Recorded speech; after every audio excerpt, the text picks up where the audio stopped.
గీతతో కోట్ల మందికి దారి చూపించిన అతనికన్నా గురువెవరు?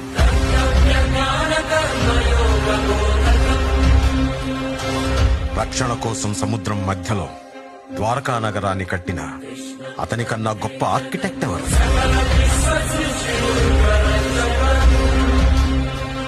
చూపుతోనే మనసులోని మాట చెప్పే అతనికన్నా గొప్ప సైకాలజిస్ట్ ఎవరు?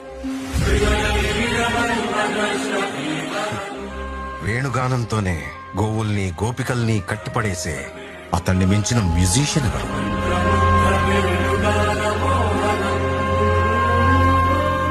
నిత్యారోగ్యంతో ఉండే సూచనలు చెప్పిన అతనికి మించిన డాక్టర్ ఎవరు? ధర్మం కోసం యుద్ధం చేయమని చెప్పిన అతన్ని మించిన వీరుడెవరు? కరువు కష్టం తెలియకుండా చూసుకున్న అతన్ని మించిన రాజెవరు?